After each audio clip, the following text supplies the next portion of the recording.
Party में जब मेरी गर्लफ्रेंड ट्रूथ एंड डेयर हार गई तो उसे अपनी जिंदगी के सबसे पछतावे वाले इंसान को फोन करने को कहा गया। उसने फोन उठाकर दूसरी तरफ पूछा, अगर मैं अभी तलाक दे दूं तो क्या तुम मुझे अपना घर दोगे?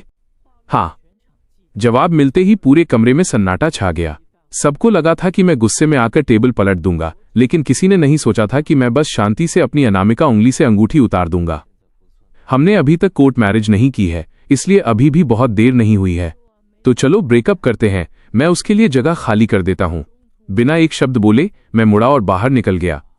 रास्ते में मैंने बीजिंग में अपने माता पिता को फोन लगाया।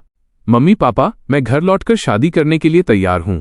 बहुत अच्छे लिनचुआन, आखिरकार तुम मान गए।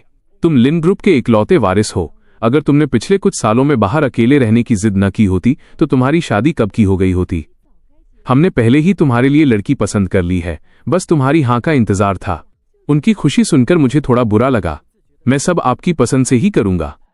बहुत बढ़िया, तो फिर शादी 19 जनवरी को पक्की करें। तुम कब वापस आ रहे हो? क्या तुम शादी से पहले एक बार लड़की से मिलना चाहोगे? मैं मीटिंग अरेंज करा देती हूं।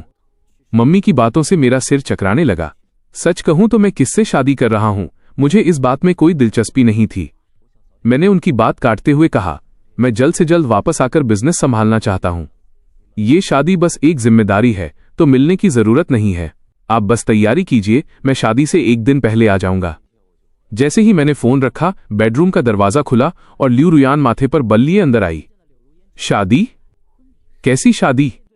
उसकी हैरानी देखकर मैंने शांति से फोन काट दिया और एक बहाना बना दिया। एक दोस्त की शादी है, उसने मुझे बेस्ट मैन बनने के लिए बुलाया है। ये सुनकर उसका चेहरा थोड़ा रिलैक्स हुआ और उसने आगे कुछ नहीं पूछा। मैंने फोन टेबल पर रखा और शावर लेने चला गया। कुछ ही देर बाद जब बाथरूम से पानी की आवाज आ रही थी, टेबल पर रखे मेरे फोन पर नोटिफिकेशन की झड़ी लग गई। मैंने स्क्रीन अनलॉक की तो चेनजे नाम के कॉन्टैक्ट से एक मैसेज आया था। क्या तुम्हें याद है तुमने क्या कहा था? तुम सच में लिन चुआन से शादी करने की तो नहीं सोच रही ना? ये पढ़कर मेरा दिल बैठ गया। मैंने चैट्स को ऊपर स्क्रॉल किया तो देखा कि ल्यू रुयान ने 10 मिनट पहले उसे मैसेज भेजा था। चेनजे, 33 दिन बाद तुम्हारा 28वां जन्मदिन है। क्या तुम्हें याद है तुमने मुझसे क्या वादा किया था? मैंने फोन वापस रख दिया और सोफे पर बैठ गया। पुरानी यादें ताज़ा होने लगीं। जब मैं 18 साल का था, मेरी बुआ की शादी थी और मैं उनके साथ वापस आकर यूनिवर्सिटी में पढ़ने लगा। मैंने कभी अपनी असली पहचान किसी को नहीं बताई। फाइनल ईयर के एक फंक्शन में मैंने अपने रूममेट की मदद के लिए स्टेज पर पियानो बजाया था। जब मैं नीचे उतरा तो देखा ल्यू रुयान सफेद गाउन पहने हाथ में फूलों का गुलदस्ता लिए खड़ी थी। उसकी आंखों में एक अलग ही चमक थी। क्या हम कॉन्टैक्ट नंबर एक्सचेंज कर सकते हैं? मैं एक एस्थेटिक इंसान हूं। उसकी खूबसूरती देखकर मैंने फौरन हाँ कह दिया। फिर हर रोज बातें होने लगीं। 3 महीने बाद उसने खुद प्रपोज किया। वो मेरा पहला प्यार था, इसलिए मना करने की कोई वजह नहीं थी। 21 साल की उम्र से लेकर 28 तक हम 7 साल साथ रहे। घरवाले शादी का दबाव डालते रहे, लेकिन जब भी मैंने ल्यू रुयान से शादी की बात की वो बात टाल देती थी। मुझे लगा उसे अभी शादी नहीं करनी, लेकिन आधा महीना पहले एक पार्टी में मुझे सच पता चला। ल्यू रुयान के दिल में हमेशा से उसका बचपन का दोस्त चेनजे था। चेनजे ने उसे कभी उस नज़र से नहीं देखा और उसने मुझसे रिश्ता सिर्फ इसलिए जोड़ा क्योंकि जिस रात हम मिले थे चेनजे किसी और लड़की के साथ था और स्टेज पर पियानो बजाते हुए मैं उसे थोड़ा बहुत चेनजे जैसा लगा था। सिर्फ चेनजे को जलाने और अपना दुख कम करने के लिए उसने मुझे चुना था। इन सालों में चेनजे ने कई लड़कियां बदली और हर बार उसके ब्रेकअप पर ल्यू रुयान उसके पास जाने की सोचती। पर इससे पहले कि वो कुछ कह पाती, चेनजे किसी नई लड़की के साथ होता। 7 साल बीत गए पर उसने इंतजार नहीं छोड़ा। वो चेनजे के उस मजाक वाले वादे को सच मानकर बैठी थी। रुयान, अगर 28 साल की उम्र तक हम दोनों की शादी नहीं हुई तो हम साथ रहकर देख लेंगे। अब वो साल आ गया था। मैंने उसकी चैट देखी और मुस्कुरा दिया। 33 दिन बाद चेनजे का जन्मदिन है और वही दिन मैंने अपना रिश्ता खत्म कर घर लौटने के लिए चुना है। देर रात कमरे में सन्नाटा था। ल्यू रुयान ने चुपके से अपना फोन टेबल पर रखा और सो गई। मैंने फोन उठाया और चैट्स देखी। उसने चेनजे को एक आखिरी मैसेज भेजा था, निसंदेह तुम ही। कितनी सादगी से उसने अपने दिल की बात लिख दी थी। मुझे अंदाजा था कि ये 4 शब्द लिखते वक्त उसके चेहरे पर कैसी कशमकश रही होगी।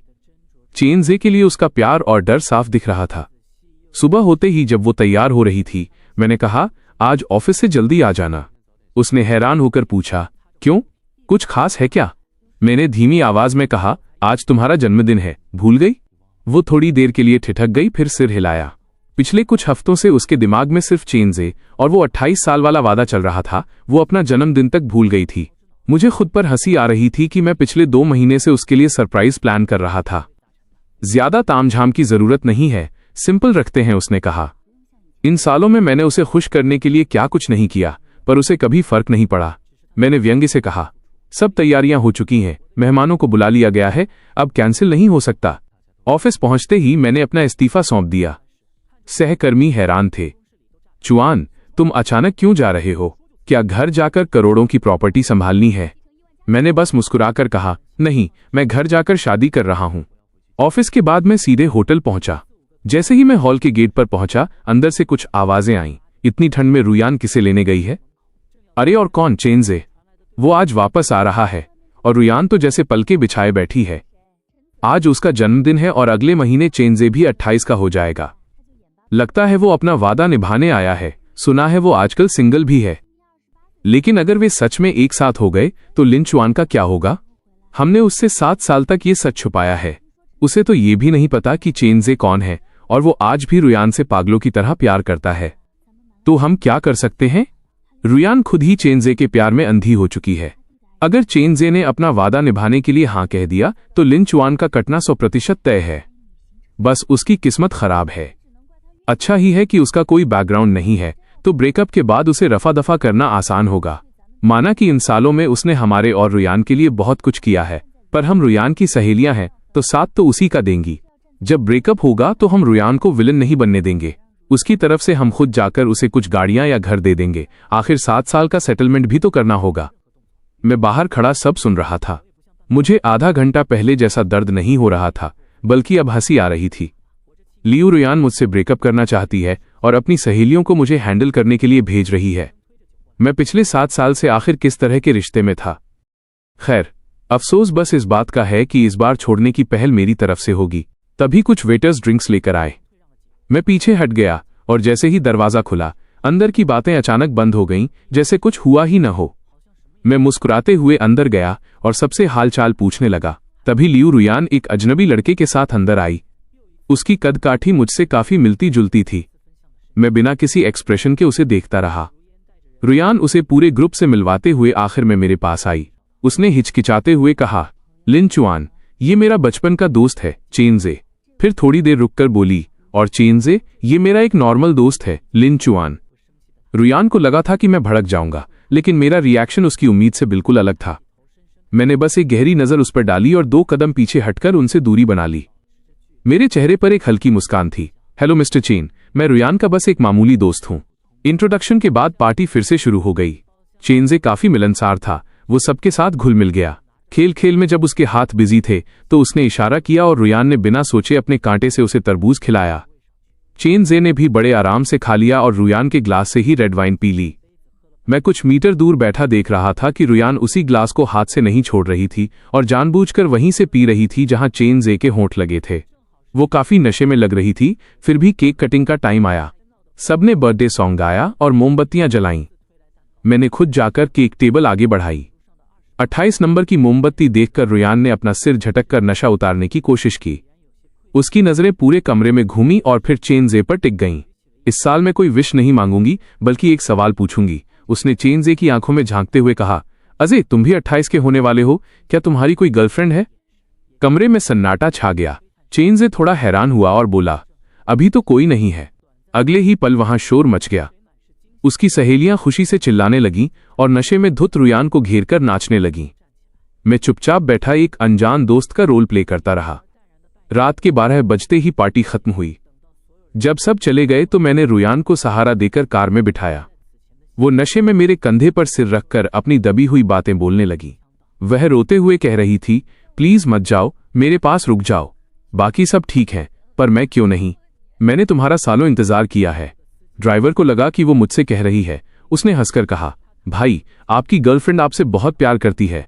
मैंने बस हल्की मुस्कान के साथ जवाब दिया, वो चेंजे से प्यार करती है और मैं चेंजे नहीं हूं। अगली सुबह जब रुयान का नशा उतरा तो उसे बीती रात की धुंधली यादें सताने लगीं। उसने सफाई देते हुए कहा, लिन चुआन, कल क्लब पहुंचते ही मुझे बहुत पिला दी गई थी। मैंने जो भी बकवास की उसे सीरियसली मत लेना। मुझे उम्मीद नहीं थी कि उसे सब याद होगा और न ही इतने घटिया बहाने की उम्मीद थी।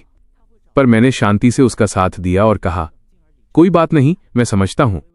मेरी खामोशी और कल की नॉर्मल दोस्त वाली बात याद करके उसे घबराहट होने लगी। उसने बात बदलने के लिए कहा, कल मैं सबके साथ बिजी थी और तुम्हें टाइम नहीं दे पाई। क्या तुम नाराज हो? चलो आज शाम को डेट पर चलते हैं। मैंने सीधा जवाब दिया, शाम को मैं बिजी हूं, नहीं आ पाऊंगा। मेरे इनकार ने उसे और भी जिद्दी बना दिया। आखिर में मुझे हाँ कहना पड़ा। शाम को मैं तैयार होकर निकल ही रहा था कि मेरे पुराने कलीग किन हाउ का मैसेज आया। लिन चुआन, क्या तुमने अपनी गर्लफ्रेंड को ऑफिस छोड़ने के बारे में नहीं बताया? वो यहां आई थी और काफी गुस्से में लग रही है। मैसेज पढ़ते ही रुयान का फोन आ गया। उसकी आवाज फोन में गूंज रही थी, तुम्हारे कलीग कह रहे हैं कि तुमने जॉब छोड़ दी है और तुम शादी करने वाले हो। इससे पहले कि मैं कुछ कहता वो चिल्लाने लगी, मैंने तुम्हें पहले ही कहा था कि मेरा अभी शादी का कोई इरादा नहीं है। मुझे समझ आया कि वो सोच रही है कि मैं जॉब छोड़कर उस पर शादी का दबाव बना रहा हूं। मैंने शांति से कहा, कलीग्स की बातों को सीरियसली मत लिया करो। मैंने बस थककर ब्रेक लेने के लिए जॉब छोड़ी है। मेरी बात सुनकर वो थोड़ी शांत हुई। उसने पूछा, तुम कहाँ हो? मैं आऊं क्या? मैं उसे एड्रेस बताने ही वाला था कि पीछे से किसी के हंसने की हल्की आवाज आई जो बिल्कुल चेनज़े जैसी थी। मैंने अपना जवाब बदल दिया और कहा, नहीं, जरूरत नहीं है। फोन कट गया। काली पड़ती स्क्रीन को देखकर मैं खुद पर हंसा। अगर वो सच में आना चाहती तो फोन इतनी जल्दी नहीं काटती। वो बस रस्म पूरी कर रही थी और मैं बेवकूफों की तरह उसे सच मान बैठा था। मैं रेस्टोरेंट पहुंचा। वेटर मुझे टॉप फ्लोर के केबिन में ले गया। वहां टेबल खानों से भरी थी पर रुयान गायब थी। वेटर ने बताया, मैडम ने 10 मिनट पहले ही ये सब ऑर्डर किया है। उन्हें कोई जरूरी काम आ गया, इसलिए वो शायद देर से आएंगी। मैंने मुस्कुराकर खुद से कहा, जरूरी काम? पक्का चेनज़े के साथ होगी। उसके लिए तो उसके साथ बिताया हर पल सबसे जरूरी काम ही होता है। मैं अंदर गया। वेटर ने डिशेज के नाम बताए। टेबल सी फूड से भरी थी। मैंने वेटर से कहा, ये सब हटा दो। यूरोप में सालों तक यही खाया है और अब मुझे इससे नफरत है। वेटर हिचकिचाया, सर मैडम ने पेमेंट कर दी है और ये काफी महंगा है, हम रिफंड नहीं कर पाएंगे। मैंने अपना कार्ड निकाला और उसे देते हुए कहा, मुझे पता है, ये सब हटाओ और नया ऑर्डर लो, मैं पे कर सकता हूं। डिनर खत्म होने तक रुयान नहीं आई। मैंने भी इंतजार नहीं किया, बिल भरा और घर चला गया। मैं अभी आधे रास्ते ही पहुंचा था कि कुछ मैसेज आ गए। लिन चुआन, क्या तुम आज रात बाहर कहीं रुक सकते हो? अजय अचानक देश वापस आ गया है। पुराने घर की साफ सफाई नहीं हो पाई तो वो वहां नहीं रह सकता। बेचारा ठंड में काफी परेशान हो गया है और उसका पेट भी कुछ ठीक नहीं है। उसे देखभाल की जरूरत है। क्या मैं उसे आज रात यहां रुकने के लिए कह दूं? एक तरफ चेनज़े का ख्याल रखना और दूसरी तरफ उसे हमारे रिश्ते के बारे में पता चलने से बचाना। वाकई दिलचस्प है। इस बार मेरा मूड लियू रुयान की नौटंकी में साथ देने का बिल्कुल नहीं था। मैंने सीधा उससे पूछा, वो तुम्हारा दोस्त है ना? तो हमारा रिश्ता छुपाना क्यों है? और आखिर कब तक छुपाती रहोगी? मैसेज भेजने के काफी देर बाद जवाब आया। रुयान ने कोई सफाई नहीं दी, बस एक तारीख लिख दी, 18 जनवरी। अगर पहले की बात होती तो मुझे समझ नहीं आता कि उसने यही दिन क्यों चुना, पर अब मैं जानता हूं कि 18 तारीख चेनज़े का जन्मदिन है। अगर उस दिन चेनज़े ने अपना वादा निभाया और उसके साथ आने को मान गया तो वो बिना सोचे समझे मुझसे ब्रेकअप कर लेगी। और अगर चेनज़े ने मना कर दिया तो वो अपनी हार मानकर मुझसे शादी की बात करेगी और प्यार का नाटक शुरू कर देगी। अगर रिजेक्ट हो गई तो मेरे जैसा परमानेंट बॉयफ्रेंड तो है ही, वो सब कुछ एक मजाक कहकर टाल देगी। आगे बढ़ना हो या पीछे हटना, उसने हर तरफ से खुद को सेव कर लिया था। मुझे उसकी अक्ल पर तरस भी आ रहा था और हैरानी भी, पर अब मैं उसकी लाइफ का बैकअप प्लान बनकर नहीं रहना चाहता था। मैंने कोई रिप्लाई नहीं किया, फोन बंद किया और एक होटल पहुंच गया। सोने से पहले मैंने थोड़ी ड्रिंक की और सो गया। अगले दिन दोपहर को जब नींद खुली और मैंने फोन ऑन किया तो मैसेज की बाढ़ आ गई थी। ज्यादातर रुयान के थे और कुछ उसकी सहेलियों के। हेलो, कहाँ हो तुम? फोन क्यों नहीं उठा रहे? मैसेज का जवाब क्यों नहीं दे रहे? डराओ मत यार, रुयान तुम्हें ढूंढते ढूंढते कल रात से पागल हो रही है। इन इल्जामों को पढ़कर मुझे हंसी आई। फोन बंद करके सोना क्या डराना होता है, और वैसे भी वो सब जानते हैं कि चेनज़े रुयान की जान है। उसे मेरी फिक्र कब से होने लगी। मैं सोच ही रहा था कि रुयान का फोन आ गया। उसका लहजा काफी खराब था। लिन चुआन, अजय बस एक रात के लिए यहां रुकने आया है, क्या इसके लिए इतना गुस्सा होना जरूरी है? अगर तुम खुश नहीं भी थे तो नाराजगी जताने का यह तरीका सही नहीं है। मुझे अब सफाई देने में कोई दिलचस्पी नहीं थी, इसलिए बहाना मार दिया। कोई नाराजगी नहीं है, फोन की बैटरी खत्म हो गई थी इसलिए बंद हो गया। पहले होता तो रुयान यकीन कर लेती, पर आज उसने शक जताते हुए पूछा, ऐसा क्यों? पहले तो तुम हमेशा अवेलेबल रहते थे, फिर कल रात ही फोन क्यों बंद हुआ? उसका सवाल सुनकर मैं सुन रह गया और पुरानी बातें याद आने लगीं। कुछ साल पहले एक रात रुयान के पेट में दर्द हुआ। उसने सेक्रेटरी को फोन मिलाया, पर गलती से मुझे लग गया। मैं उसी वक्त उठा और उसके लिए दवाइयां लेकर पहुंचा। पिछले साल जब वो विदेश गई थी, टाइम जोन अलग होने की वजह से उसने मुझे रात के 3-4 बजे फोन करके एक फाइल ढूंढने को कहा। मैं नींद में होते हुए भी उठा और सीसीटीवी फुटेज चेक करके उसकी मदद की। 3 महीने पहले मेरा अपेंडिक्स का ऑपरेशन हुआ था। होश आते ही उसका मैसेज आया कि उसे मिल्क टी पीनी है और मैंने नर्स से रिक्वेस्ट करके उसे भिजवाई। एक एक करके ऐसी कई बातें याद आईं जो इस बात का सबूत थीं कि मैंने उसे कितना चाहा था। पर अफसोस, मैं चाहे जो कर लूं उसे कभी कुछ नहीं दिखा। ये सोचते ही मेरी आवाज में थोड़ी कड़वाहट आ गई, शायद इसलिए क्योंकि मैं डरता था कि जब तुम्हें मेरी जरूरत हो मैं वहां न हूं। पर कल तुम्हें मेरी जरूरत नहीं थी। मेरी बात सुनकर रुयान को अंदर तक झटका लगा। 7 साल के रिश्ते में मैंने हमेशा उसकी बात मानी थी। हम कभी नहीं लड़े, उसने कभी कुछ नहीं छुपाया या मैंने कभी पूछा नहीं, और मैंने हमेशा उसका ख्याल रखा। रुयान को भी मानना पड़ा कि मैं एक परफेक्ट बॉयफ्रेंड था। पुरानी बातें याद आते ही उसका लहजा नरम हो गया। आई एम सॉरी लिन चुआन, मैं तुम्हारी फिक्र कर रही थी इसलिए थोड़ा तेज बोल गई। तुम अभी कहाँ हो? मैं आती हूं। मैंने मना कर दिया और टैक्सी लेकर घर आ गया। घर पहुंचते ही आया ने बताया, साहब मैडम अभी बाहर गई हैं। अंदाजा लगाना मुश्किल नहीं था, चेन जे ने बुलाया होगा। हवा में अब भी उस मर्द के परफ्यूम की महक थी। मैंने कुछ नहीं पूछा, बस आया से कहा कि खिड़की खोल दे ताकि ताजी हवा आ सके। अगले 15 दिनों तक मेरी रुयान से कोई बात नहीं हुई। ऐसा लग रहा था जैसे मैं भूल ही गया हूं कि मेरी कोई गर्लफ्रेंड भी है। चेन जे के सोशल मीडिया से मुझे पता रहता था कि वो कहाँ है, पर मैंने न तो उससे पूछा और न ही कोई सफाई मांगी। मेरे लिए अब हर दिन बस एक उल्टी गिनती जैसा था। जो इंसान जाने वाला है उस पर वक्त बर्बाद करने का क्या फायदा? न्यू ईयर की रात बर्फ गिर रही थी। मेरा मूड अच्छा था तो मैंने पूरी रात खिड़की के पास बैठकर फिल्में देखीं। सुबह के वक्त जब बाहर पटाखों का शोर था, मैं थककर कुर्सी पर लेट गया। तभी दरवाजे पर कदमों की आवाज आई। नशे में धुत रुयान घर लौटी थी। वो लड़खड़ाते हुए आई और सोफे पर ढेर सारे शॉपिंग बैग्स पटक दिए। देखो लिन चुआन, मैं तुम्हारे लिए 2 मफलर लाई हूं। बाहर बहुत ठंड है ना? और ये देखो रॉलेक्स की घड़ी, तुम्हारा न्यू ईयर गिफ्ट। बताओ कैसी है? वो पागलों की तरह गिफ्ट्स मुझ पर लादने लगी। मैंने मफलर हटाया क्योंकि मुझे गर्मी लग रही थी। वो मेरा हाथ पकड़कर माफी मांगने लगी। सॉरी यार, पिछले कुछ दिनों से बहुत बिजी थी, घर नहीं आ पाई। क्या तुम फिर से नाराज हो? मुझे उस दिन तुम्हें रेस्टोरेंट में अकेला नहीं छोड़ना चाहिए था। लिन चुआन, प्लीज मुझे माफ कर दो। अब हम सब ठीक कर लेंगे। बोलते बोलते वो मुझे किस करने की कोशिश करने लगी। मुझे उसके मुंह से आती शराब की बदबू बर्दाश्त नहीं हो रही थी। जैसे तैसे मैंने उसे बेड तक पहुंचाया। उसके सोने के बाद मैंने लिविंग रूम साफ किया और फोन चेक किया।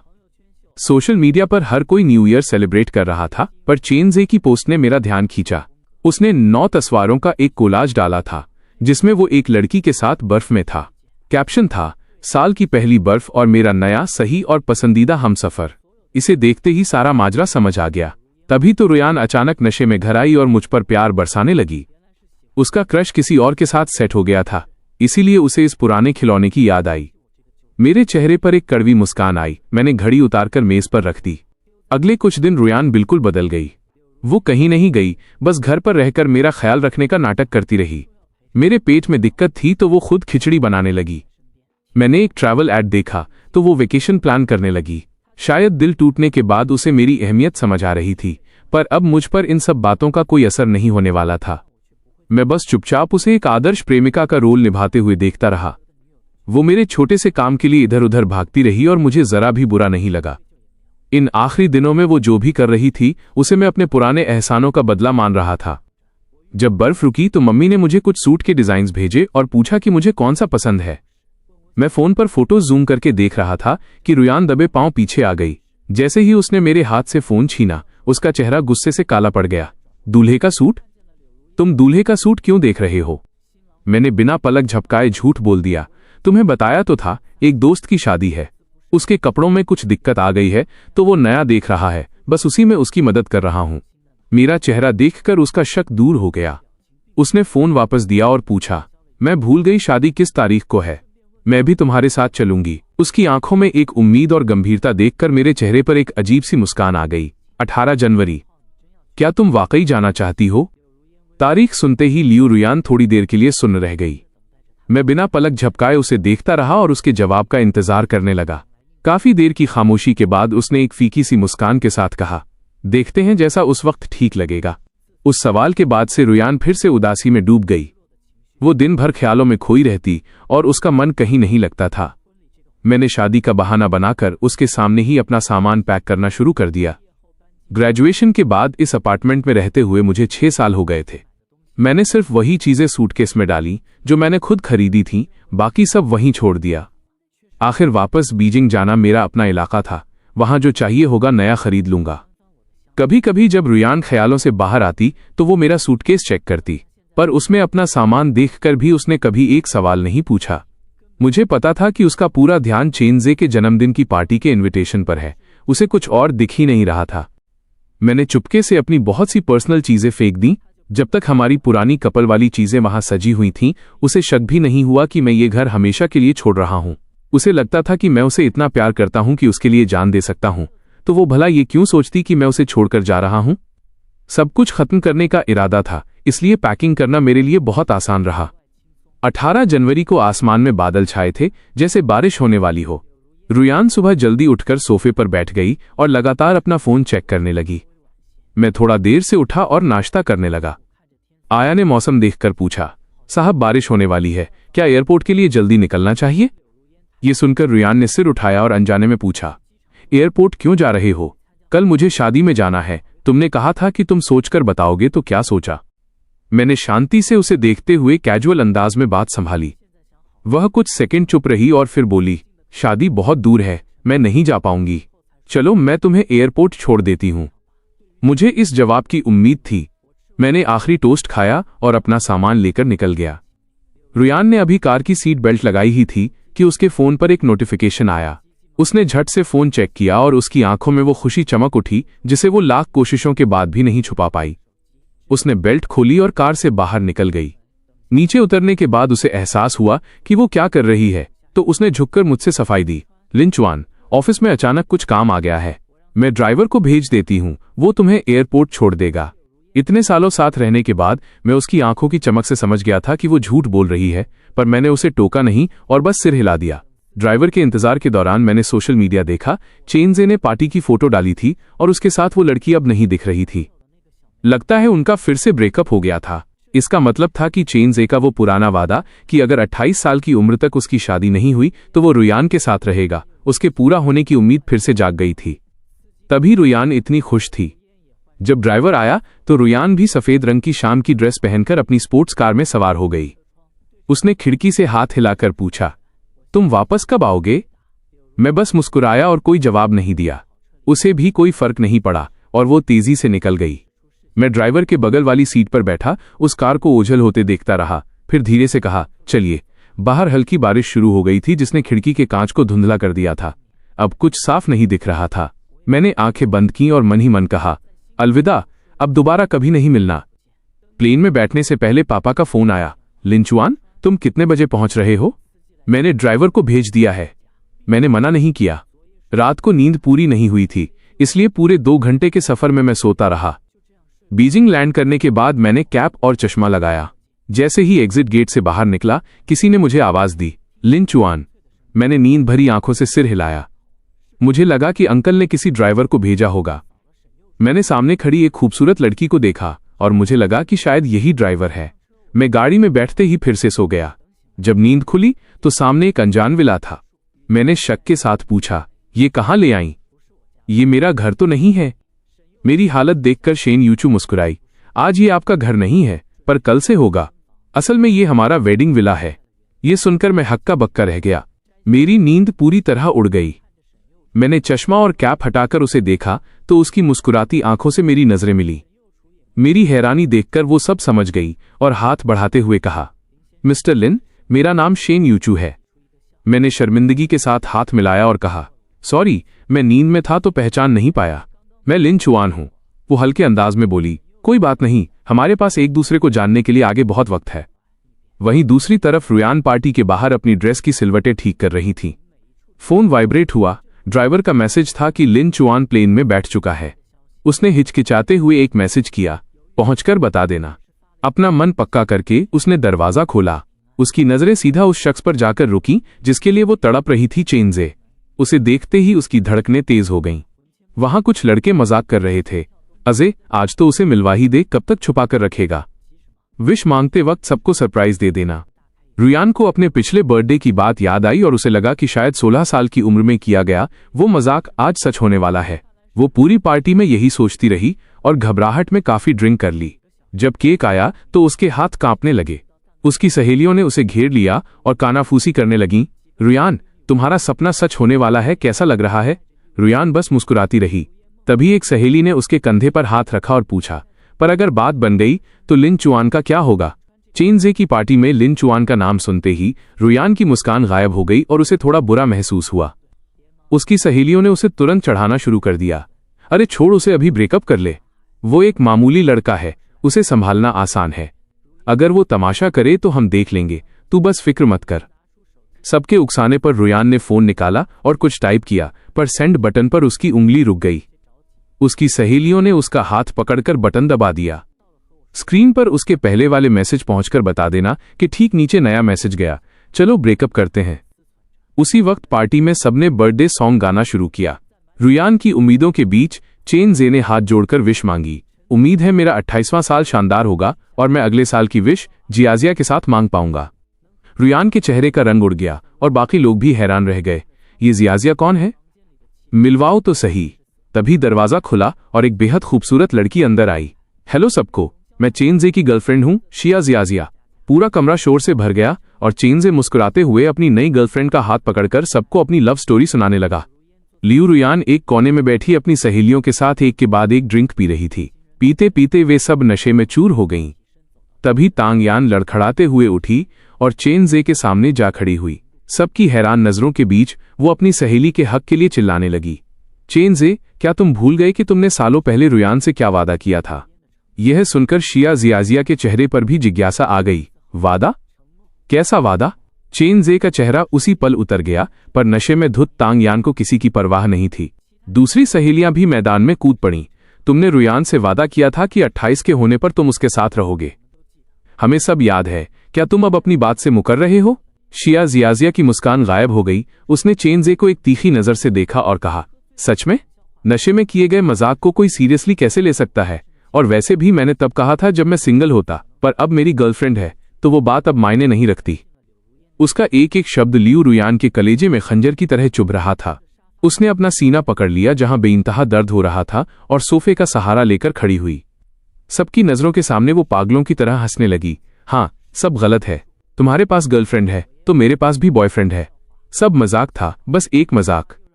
उसकी बातों से जियाजिया के चेहरे पर फिर से सुकून आ गया। उसने चेनजे का हाथ पकड़ा और रुयान के सामने जाकर ऐसे जताने लगी जैसे कुछ हुआ ही न हो। तो ये बस एक गलत फहमी थी।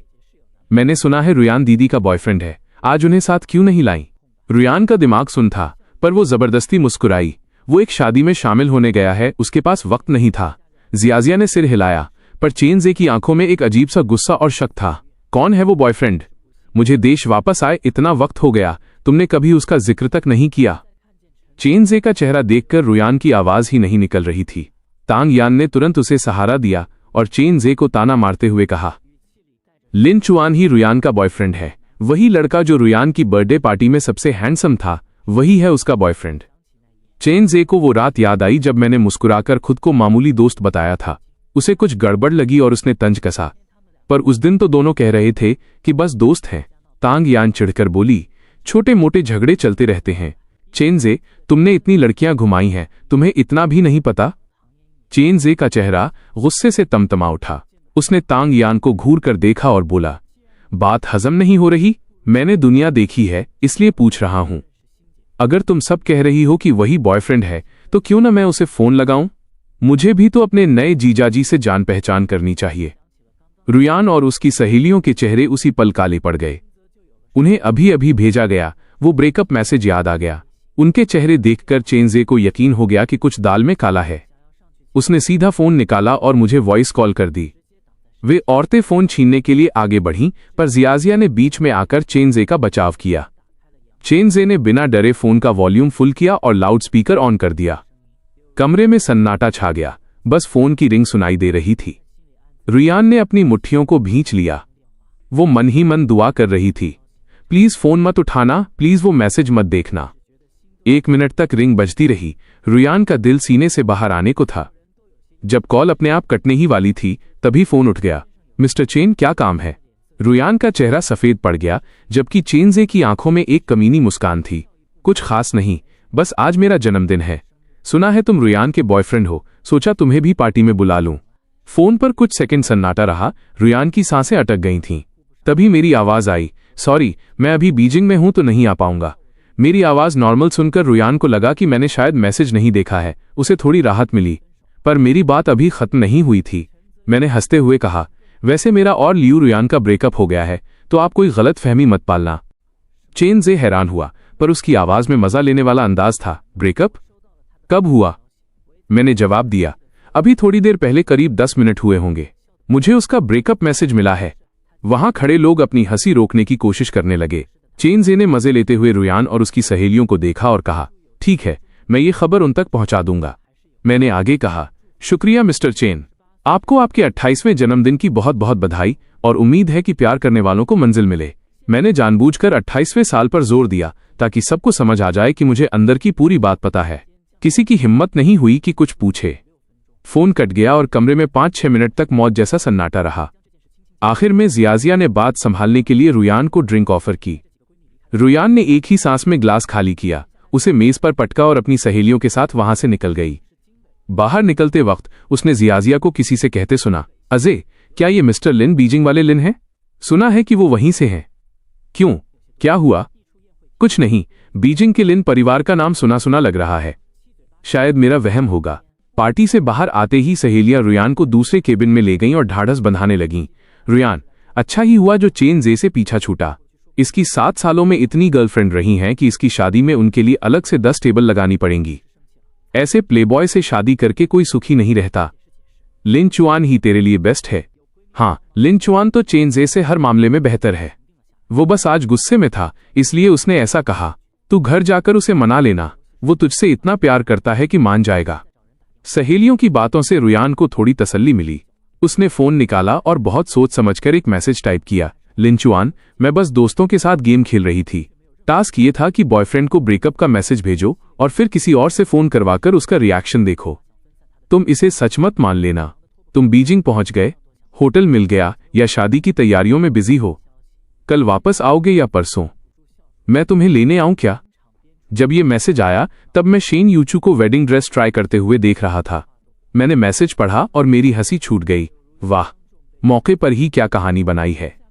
दिमाग तो तेज है, पर अफसोस कि अब मैं इसकी एक बात पर भी यकीन नहीं करने वाला। साफ दिख रहा है कि चेनजे ने जब इसे सबके सामने रिजेक्ट किया तो अपनी इज्जत बचाने के लिए अब मेरे पास आ रही है। मुझे उस कॉल के बारे में सोचकर अफसोस हुआ कि काश मैं वहां मौजूद होता और रुयान का उतरता हुआ चेहरा देख पाता। मैंने एक ठंडी सांस ली। शेन यूचू ने मुझे देखा और पूछा, क्या हुआ? क्या ये ड्रेस अच्छी नहीं है? मैं दूसरी मंगवाती हूं। नहीं, ड्रेस बहुत अच्छी है, बस शादी की वजह से एक अच्छा तमाशा देखने से चूक गया, उसी का अफसोस है। तमाशा? कैसा तमाशा? मुझे बताओगी? मेरा मन तो था बताने का, पर होने वाली पत्नी के सामने एक्स गर्लफ्रेंड की बातें करना ठीक नहीं था। मैंने बात घुमाते हुए कहा, अरे कुछ नहीं, शंघाई के कुछ पुराने दोस्त किसी के बर्थडे पर कुछ गड़बड़ कर बैठे हैं, बस वही था। चलो हम अपनी शादी की तैयारियों पर ध्यान देते हैं। शेन यूचू को लगा कि शायद मैं और कुछ नहीं बताना चाहता, इसलिए उसने भी ज्यादा सवाल नहीं किए और लिविंग रूम से कुछ मीठा लेकर आई। शायद तुम्हें भूख लगी होगी, पहले कुछ खाकर पेट भर लो, फिर काम खत्म होते ही मैं तुम्हें बाहर लेकर चलूंगी। तुम्हारा कुछ खास खाने का मन है? वाकई मुझे काफी भूख लगी है। मैंने यूचू से उसकी पसंद पूछी, सब नोट किया और बाहर जाकर इंतजाम करने लगा। ऑर्डर देते समय मैं ख्यालों में खो गया। जो जानकारी मुझे मिली थी उसके हिसाब से शेन यूचू बीजिंग के मशहूर शेन ग्रुप की तीसरी बेटी है और मुझसे 2 साल छोटी है। उसकी एक बड़ी बहन उससे 2 साल बड़ी है और सबसे बड़ी बहन उससे 5 साल बड़ी है, जो फिलहाल शेन ग्रुप की वाइस प्रेसिडेंट है। यूचू की परवरिश बड़ी बहन की देखरेख में हुई है, इसीलिए वो इतनी शालीन और तमीजदार है। पिछले कुछ सालों से लिन और शेन परिवार के रिश्ते काफी गहरे हुए हैं और घर वालों ने हर तरफ से जांच परख करने के बाद ही इस रिश्ते का प्रस्ताव रखा था। मेरी माँ का कहना था कि यूचू ने मेरी फोटो देखते ही शादी के लिए हाँ कर दी थी, जैसे उसे मैं पहली नजर में पसंद आ गया था। हालांकि मुझे माँ की इस पहली नज़र के प्यार वाली बात पर यकीन नहीं था, क्योंकि मैं तो बस अपना पिछला रिश्ता खत्म करके घर वालों की खुशी के लिए वापस आया था।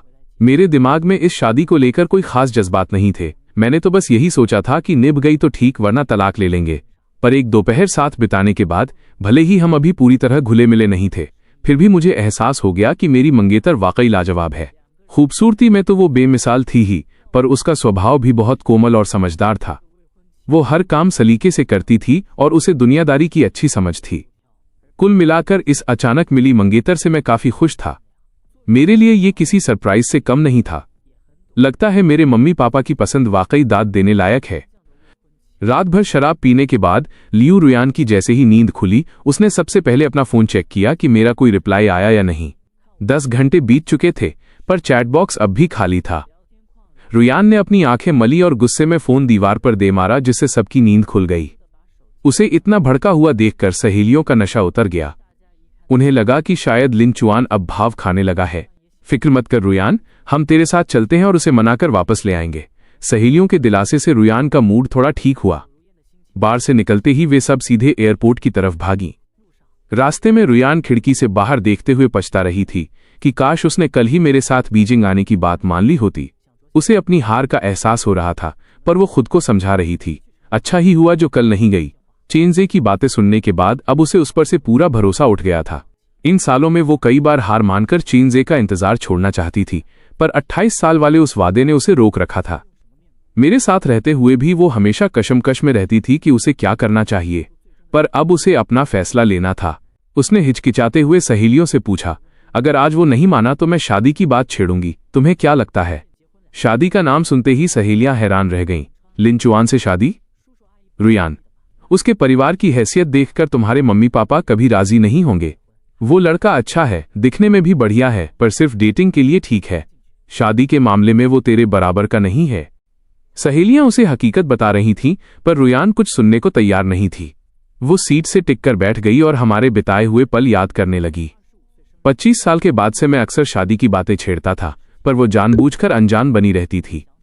अब जब दोनों की उम्र हो रही थी और वो जानती थी कि मैं उसे कितना चाहता हूं, तो वो मुझे खोना नहीं चाहती थी। उसने मन ही मन बीजिंग जाकर मुझे प्रपोज करने का फैसला कर लिया। उसने अपने असिस्टेंट को मैसेज किया कि वो इंटरनेट पर मशहूर हुई उन महंगी रिंग्स को उसके लिए खरीद ले।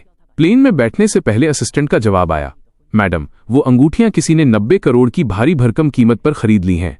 रुयान चौंक गई। सिर्फ 2 अंगूठियों के लिए इतनी बड़ी कीमत? उसने खरीदार का नाम पूछा तो जवाब मिला, बीजिंग का शेन परिवार। शेन परिवार का नाम सुनते ही रुयान दंग रह गई। उसकी शेन परिवार की दूसरी बेटी से थोड़ी जान पहचान थी, तो उसने फोन मिलाया। दूसरी तरफ से जवाब मिला, अरे वो अंगूठियां? हाँ, मैंने ही खरीदी हैं। मेरी छोटी बहन की आज शादी है, तो मैंने उन्हें तोहफे में देने के लिए ली हैं। रुयान को लगा कि उसने पूछने में देर कर दी। उसने तहजीब से बधाई दी, मुझसे ही चूक हो गई। शेन परिवार की दूसरी बेटी ने आगे कहा, मेरी बहन की शादी लिन परिवार के लड़के से हो रही है। दोनों खानदान बराबर के हैं और जोड़ी भी खूब जम रही है। लिन नाम सुनते ही रुयान को मेरा ख्याल आया, पर उसने तुरंत दिमाग से निकाल दिया। उसने सोचा कि लिन चुआन तो एक छोटे से शहर का लड़का है, उसका बीजिंग के इतने बड़े लिन खानदान से क्या लेना देना। बीजिंग एयरपोर्ट पर उतरते ही रुयान ने मुझे फोन किया। आसपास के शोर के बीच मेरा लहजा काफी सख्त था। मेरी एक्स गर्लफ्रेंड ने फोन किया है, क्या कोई खास काम है? एक्स गर्लफ्रेंड शब्द सुनते ही रुयान का पारा चढ़ गया, पर उसने खुद को काबू में रखा और नरम आवाज में कहा, लिन चुआन, कल वाली बात बस एक मजाक थी, क्या तुम मुझ पर यकीन नहीं कर सकते? मैंने जवाब दिया, मुझे इस बात से फर्क नहीं पड़ता कि वो गेम था या मजाक। मैं बस उस पर यकीन करता हूं जो मैंने देखा। तुम्हें सफाई देने की जरूरत नहीं है, मैं अभी बहुत बिजी हूं। इतना कहकर मैंने फोन काट दिया। रुयान गुस्से से लाल हो गई, पर उसकी सहेलियों ने उसे समझाया, फोन पर लड़ने का फायदा नहीं है, मिलकर बात करना। रुयान ने ड्राइवर से कहा, टियांक्वान विला चलो। टियांक्वान विला का नाम सुनते ही सहेलियां सन्न रह गईं। रुयान, ये तो बीजिंग का सबसे पॉश इलाका है। यहां तो सिर्फ वो लोग रहते हैं जो पूरे देश की इकोनॉमी हिला सकते हैं। लिन चुआन के दोस्त की शादी यहां हो रही है? रुयान के मन में भी फिर से वही शक पैदा होने लगा। क्या लिन चुआन वाकई उस लिन खानदान का कोई दूर का रिश्तेदार है? सुबह के 10:30 बज रहे थे और शादी शुरू होने वाली थी। मैं छत की बालकनी पर खड़ा था। ये पूरी शादी यूचू ने खुद प्लान की थी और बहुत शानदार सजावट थी। मुझे एहसास हुआ कि मेरी मां ने बढ़ा चढ़ाकर नहीं, बल्कि कम ही बताया था। लिन और शेन परिवार की शादी में पूरे शहर के बड़े लोग आए थे। करीब 700-800 टेबल लगी थीं। बाहर ठंड थी, पर मेहमानों की सुविधा के लिए चारों तरफ बड़ी ई लगाए गए थे और यूरोप से मंगाए गए फूलों से पूरा मंडप सजा था। मेहमानों को रिटर्न गिफ्ट में शुद्ध सोने के ताले दिए जा रहे थे। इतना खर्च देखकर मुझे भी थोड़ा अजीब लग रहा था। मैं अपने बाल ठीक कर ही रहा था कि यूचू पास आई। बाहर ठंड है, चलिए अंदर चलते हैं। मैंने मुस्कुराकर सिर हिलाया और उसके साथ अंदर चला गया। शेन यूचू ने मुझे एक कप गर्म कॉफी देते हुए पूछा, अभी किसी का फोन आया था कि वो बीजिंग पहुंच गए हैं और शादी का वेन्यू पूछ रहे थे। क्या वो तुम्हारे दोस्त हैं? अगर कहो तो मैं गेट पर किसी को भेज दूं। कैसे दोस्त? मैंने तुरंत फोन चेक किया। तांग यान का नाम देखते ही मेरे चेहरे के हाव भाव बदल गए। तांग यान का फोन? क्या वो बीजिंग पहुंच गई है? मेरे होठों पर एक गहरी मुस्कान आ गई। किसी को भेजने की जरूरत नहीं है, वो खुद रास्ता ढूंढ लेंगी। वैसे भीड़ बहुत ज्यादा है और आसपास के पहाड़ों पर रिपोर्टर्स भी छिपे होंगे। बेहतर होगा कि सिक्योरिटी बढ़ा दी जाए ताकि कोई तमाशा न हो। शेन यूचू ने बिना सवाल किए बात मान ली। जाने से पहले उसने शादी की अंगूठियां मेरे हाथ में थमा दी। उसके कमरे से बाहर जाते ही मैं अपनी हंसी नहीं रोक पाया। लियू रुयान वाकई मेरी शादी का तमाशा देखने यहां तक चली आई थी। मैंने रिंग बॉक्स खोला। उन अंगूठियों को देखते ही मैं ठिठक गया।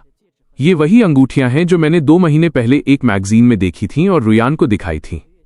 उस वक्त मैंने सोचा था कि एक दिन घुटनों पर बैठकर उसे प्रपोज करूंगा, पर किसे पता था कि सिर्फ 15 दिनों में उसकी और चेंजे की असलियत सामने आ जाएगी।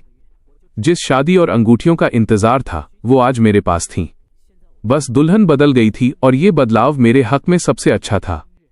अब मुझे उन 7 सालों के लिए कोई मलाल नहीं था, बस इस बात की खुशी थी कि मैं वक्त रहते वहां से निकल आया। सुबह के ठीक 11 बजे शादी शुरू हुई। हजारों मेहमानों की मौजूदगी में शेन साहब अपनी बेटी का हाथ पकड़कर स्टेज तक आए और उसे मेरे हवाले कर दिया।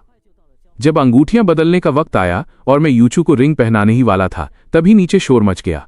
मैंने मुड़कर देखा, वहां लियू रुयान थी। वो पागलों की तरह सिक्योरिटी गार्ड्स को धक्का देकर आगे बढ़ रही थी। उसकी सहेलियां भी मेरा नाम चिल्लाते हुए पीछे पीछे आ रही थीं। इस हंगामे ने सबका ध्यान खींच लिया। मेहमानों की फुसफुसाहट और नजरों के बीच मैं बिल्कुल शांत खड़ा रहा। रुयान के चेहरे पर गुस्सा और हैरानी साफ थी। मैंने यूचू से माफी मांगते हुए कहा, ये शंघाई के कुछ पुराने दोस्त हैं, क्या मैं कुछ मिनट लेकर इन्हें समझा सकता हूं? यूचू ने हिचकिचाते हुए सिर हिलाया। मैंने गार्ड्स को इशारा किया कि उन्हें छोड़ दें। मैं दूल्हे के लिबास में रुयान के सामने खड़ा था। उसने चीखते हुए पूछा, तुमने कहा था कि तुम दोस्त की शादी में जा रहे हो, क्या वो दोस्त तुम खुद थे? मैंने हंसी दबाते हुए कहा, अक्सर जब लोग कहते हैं कि मेरा एक दोस्त है तो उनका मतलब खुद से ही होता है। रुयान गुस्से से कांप रही थी। क्या इसीलिए तुमने मुझसे छुपकर शादी कर ली? छुपकर? रुयान, लिन और शेन परिवार की शादी की खबरें 1 महीने से इंटरनेट पर हैं। क्या तुम आजकल ऑनलाइन नहीं रहती? लिन शेन शब्द सुनते ही रुयान ने झटके से दुल्हन की तरफ देखा। यूचू का चेहरा उसकी बड़ी बहन जैसा था जिसे रुयान पहचानती थी। उसकी आंखें फैल गईं और वो हकलाने लगी। शेन, यूचू की शादी लिनचुआन से हो रही है, तो फिर लिनचुआन कौन है? उसके पीछे खड़ी तांग यान भी चीख पड़ी, लिनचुआन, तुम बीजिंग के लिन परिवार से हो। मैंने शांति से अपना परिचय दिया। सही पहचाना, मैं बीजिंग लिन ग्रुप का वारिस हूं। लिन आग्नेय और ये सी यिंग, ये सीइंग का इकलौता बेटा, शेन यूचू का पति। अब भी कोई शक है?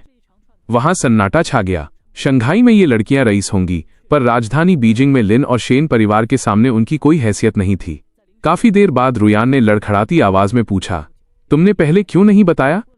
तुमने भी तो बहुत कुछ छुपाया था रुयान, जैसे वो 28 साल वाला वादा। मेरा जवाब सुनकर उसका चेहरा सफेद पड़ गया। वो सफाई देने की कोशिश करने लगी। लिनचुआन, मैं चेनजे को भूल नहीं पाई थी, पर इन 7 सालों में। उसकी बात बीच में ही काटते हुए शेन यूचू ने गार्ड से कहा, इन्हें बाहर ले जाइए। फिर उसने मेरा हाथ थामकर बड़े प्यार से कहा, लिनचुआन, अभी इन बातों का वक्त नहीं है। शादी के बाद हम इन्हें अलग से खाने पर बुला लेंगे, मेहमान इंतजार कर रहे हैं। मैं यूचू के इस फैसले से हैरान था। पियानो की धुन फिर से गूंज उठी। हमने अंगूठियां बदलीं और फूलों की बारिश के बीच ये रस्म पूरी हुई। सूरज की रोशनी यूचू के खूबसूरत चेहरे पर चमक रही थी।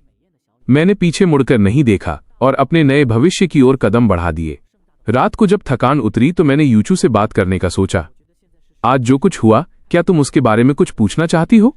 यूचू ने अपनी आंखें पोंछते हुए मुझे देखा। अगर तुम बताना चाहो तो मेरे पास बहुत सवाल हैं। अगर नहीं बताना चाहो तो कुछ नहीं पूछना। मैं दंग रह गया। मुझे एहसास हुआ कि यह लड़की वाकई खास है। तुम्हें डर नहीं लगा कि उन लोगों के साथ मेरा क्या रिश्ता था या आगे क्या होगा? यूचू शांति से बोली, जिज्ञासा और डर दोनों हैं, पर वो अब जरूरी नहीं है। जरूरी ये है कि हमारी शादी हो गई है और अब हम साथ हैं। तुम जो भी शेयर करोगे मुझे खुशी होगी, अगर नहीं करोगे तो भी मैं समझ सकती हूं। जो बीत गया उस पर अब क्या पछताना। उसकी समझदारी देखकर मुझे लगा कि मुझे अब कुछ नहीं छुपाना चाहिए। स्टेज पर जो थी वो मेरी एक्स गर्लफ्रेंड थी। हम 7 साल साथ थे। मैं उससे शादी करना चाहता था, पर उसे कोई और पसंद था। जब मुझे सच पता चला तो मैं बीजिंग वापस आ गया। मम्मी पापा शादी के लिए दबाव बना रहे थे तो मैंने हाँ कह दी। उसे मेरी असलियत नहीं पता थी, इसलिए वो यहां तमाशा करने आ गई। यूचू ने मुस्कुराकर पूछा, कल ब्रेकअप और आज शादी, ये थोड़ा जल्दबाजी नहीं हो गई? मैंने बेफिक्री से कहा, शायद, पर हमारी शादी तो एक बिजनेस डील है। दुनिया के सामने हम पति पत्नी रहेंगे, इतना काफी है। यूचू के चेहरे पर एक फीकी मुस्कान आई। तो तुम्हें फर्क नहीं पड़ता कि तुम्हारी पत्नी कैसी है? ज्यादा नहीं, मेरा मकसद बस लिन ग्रुप को संभालना है। ये सुनकर यूचू का दिल थोड़ा बैठा, पर उसने सिर हिला दिया। उधर रुयान और उसकी सहेलियों को गार्ड्स ने घसीटकर विला से बाहर निकाल दिया था। उनकी सारी रईसी मिट्टी में मिल गई थी। विला की सीढ़ियों के नीचे रिपोर्टर्स खड़े थे जो इस इंटरनेशनल बेइज्जती को कैमरों में कैद करने के लिए तैयार थे। कुछ समझदार रिपोर्टर्स ने लियू रुयान को तुरंत पहचान लिया और चिल्लाते हुए उसकी तरफ भागे, लियू मिस, क्या आप भी शेन मिस और मिस्टर लिन की शादी में इनवाइटेड थीं?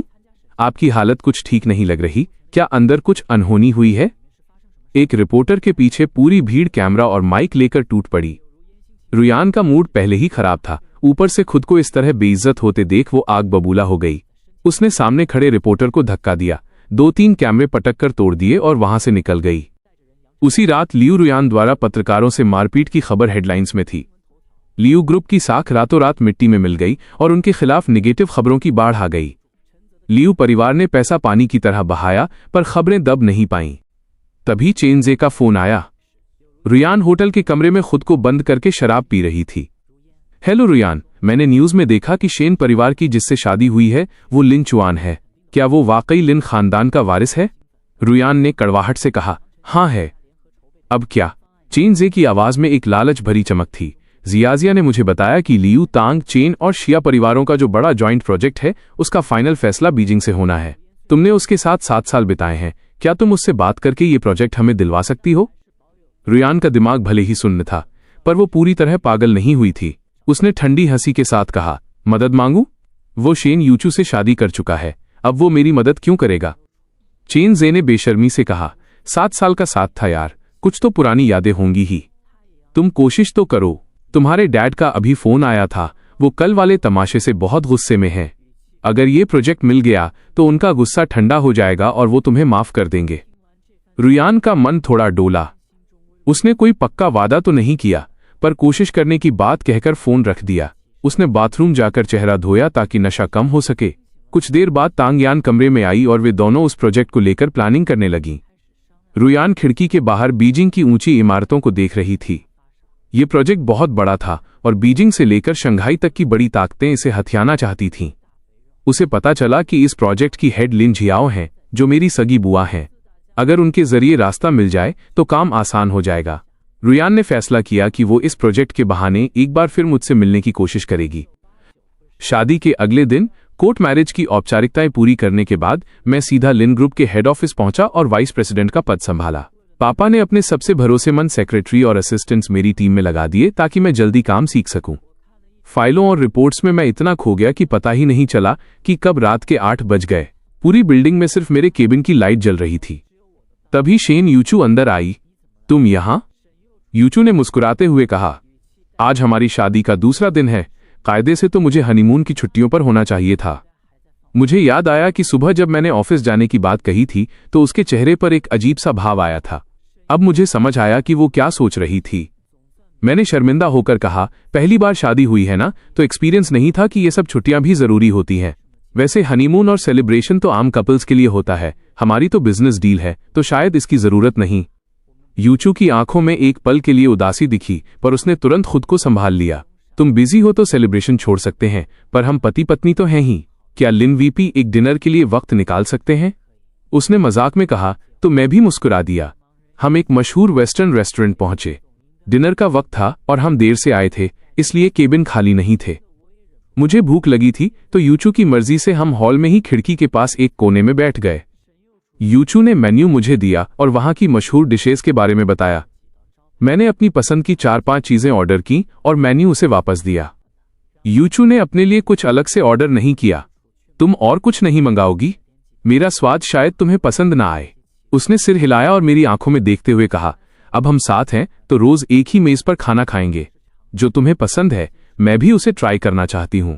हमने शादी की है, खुद को बेचा नहीं है। तुम्हें जो पसंद हो या जो कहना हो तुम बेझिझक कह सकते हो। हम हर बात पर चर्चा कर सकते हैं। हर बात पर? क्या हनीमून कैंसिल करने पर भी चर्चा हो सकती है? मुझे लगा वो कुछ बड़ा मांग लेगी, पर उसने फिर से हनीमून की बात छेड़ दी। तुम वाकई जाना चाहती हो? हमने शादी के लिए बहुत मेहनत की है और मैं थोड़ा आराम करना चाहती हूँ। साथ ही दोनों परिवार चाहते हैं कि हम एक दूसरे को जल्दी समझें। हनीमून उसके लिए अच्छा मौका है। तुम्हें क्या लगता है? उसकी ईमानदारी भरी बातों के सामने मेरे सारे बहाने धरे के धरे रह गए। यूचू एक बेहतरीन पत्नी थी जो मेरी हर बात का सम्मान करती थी। हनीमून मेरे लिए भले ही मायने न रखता हो, पर मैं उसका दिल नहीं तोड़ना चाहता था, इसलिए मैंने हाँ कह दी। मेरा जवाब सुनकर वो खिल उठी। लियू रुयान पूरे दिन लिन ग्रुप की बिल्डिंग के नीचे मेरा इंतजार करती रही। जब हम रेस्टोरेंट पहुंचे तो वो भी पीछे पीछे आ गई। वो मुझसे अकेले में बात करना चाहती थी, पर पूरे डिनर के दौरान मैं अपनी सीट से नहीं उठा। मैं और यूचू हंस हंसकर बातें कर रहे थे, एक दूसरे को खाना सर्व कर रहे थे। ये सब देखकर रुयान अंदर ही अंदर जल रही थी। 2 घंटे तक उसके सामने खाना रखा रहा, पर उसने एक निवाला भी नहीं चखा। उसकी नजरें बस मेरे मुस्कुराते चेहरे पर टिकी थीं। जब मैं वॉशरूम जाने के लिए उठा तो रुयान तुरंत मेरे पीछे आई और गैलरी में मुझे रोका। लिन चुआन, तुमने शेन यूचू से शादी के लिए हाँ क्यों की? मैंने मुड़कर देखा। मेरी आंखों में हैरानी थी। जहां तक मुझे याद है हमारा ब्रेकअप हो चुका है। मैं शादी करूं या न करूं इससे तुम्हें क्या लेना देना? मेरे इस रूखे बर्ताव से रुयान को लगा कि मैं उसे नीचा दिखा रहा हूं। लिन और शेन परिवार की शादी 1 महीने पहले तय हुई थी। तब हमारा ब्रेकअप नहीं हुआ था, यानी तुमने पहले ही अपना दूसरा इंतजाम कर लिया था। मैंने उसे शांत नजरों से देखा। मैंने 1 महीने पहले ही बीजिंग वापस आकर शादी करने का फैसला कर लिया था, पर तुम्हें बुरा क्यों लग रहा है? तुम 7 साल पहले से चेनजे के लिए मुझसे ब्रेकअप करने की प्लानिंग कर रही थी, तो अगर मैंने 1 महीने पहले अपने भविष्य के बारे में सोच लिया तो इसमें गलत क्या है? रुयान के पास कोई जवाब नहीं था। उसने मुट्ठियां भींच लीं और पछतावे के साथ बोली, मेरे और उसके बीच वैसा कुछ नहीं था जैसा तुम सोच रहे हो। मैं जानती हूं वो मुझे पसंद नहीं करता, पर वो वादा मेरे दिल में एक बोझ बन गया था। मैं तुम्हारे साथ रहना चाहती थी। मैं तो तुम्हें प्रपोज करने वाली थी, रिंग तक ले ली थी। लिन चुआन, क्या तुम मुझ पर एक बार भरोसा नहीं कर सकते? शायद चेनजे ने तुम्हें लात मार दी, इसलिए तुम्हें इस बैकअप की याद आ रही है, मैंने कड़वाहट से कहा। दुख की बात यह है कि मेरी शादी हो चुकी है। रुयान, बेहतर होगा कि तुम चेनजे को ही प्रपोज करो, शायद वो मान जाए। मेरा तंज सुनकर वो और भी टूट गई। उसने मेरा हाथ पकड़ने की कोशिश की, पर मैं पीछे हट गया। मैंने उसे कभी प्यार नहीं किया, मैं बस बेवकूफ थी। उस रात के बाद मुझे एहसास हुआ कि मुझे तुम्हारी आदत हो गई है। मैं वाकई तुमसे शादी करना चाहती थी। मुझे उसकी बातों पर अब घिन आ रही थी। तुम्हें गुस्सा है कि चेनजे ने तुम्हें इस्तेमाल किया और छोड़ दिया। तुम्हें लगता है कि तुम्हारी 7 साल की तपस्या बेकार गई और तुम खुद को बेचारी समझ रही हो। पर क्या तुमने कभी सोचा है कि तुम और चेनजे एक जैसे ही हो? उसने तुम्हें लटका कर रखा और तुमने मुझे। तुम सब एक ही थाली के चट्टे बट्टे हो। तो मेरे सामने ये पहचानने में गलती हो गई या पछतावे का नाटक करने की जरूरत नहीं है। मेरे इन शब्दों ने लियू रुयान के चेहरे का सारा खून निचोड़ लिया। वो बिल्कुल सफेद पड़ गई। मुझे उसकी हालत से कोई फर्क नहीं पड़ रहा था और मैं इस बहस को आगे नहीं खींचना चाहता था। मैं मुड़कर हॉल की तरफ जाने लगा, पर जैसे ही हम एक दूसरे के पास से गुजरे, रुयान खुद को रोक नहीं पाई और उसने मेरा हाथ पकड़ लिया। मेरे सब्र का बांध अब टूट चुका था। मैंने झटके से अपना हाथ छुड़ाया। उस छीना झपटी में ऊपर छत पर लगा हुआ भारी भरकम झूमर चरमराकर टूटा और सीधा मेरे सिर की तरफ गिरने लगा। खतरा देखते ही रुयान ने बिना सोचे मुझे एक तरफ धक्का दे दिया। एक जोरदार धमाका हुआ और वो लोहे का भारी झूमर सीधा उसके कंधे पर जा गिरा। मैं कुछ मीटर दूर जा गिरा था, जहां तभी शेन यूचू भागती हुई आई। उसकी नजर जमीन पर पड़ी रुयान पर गई, जो दर्द से तड़प रही थी। रुयान ने अपने दाहिने कंधे को कसकर पकड़ रखा था और उसका चेहरा दर्द के मारे लाल हो चुका था। वेटर और बाकी स्टाफ तुरंत उसकी मदद के लिए दौड़ पड़े। शेन यूचू ने घबराकर मुझसे पूछा कि कहीं मुझे चोट तो नहीं लगी।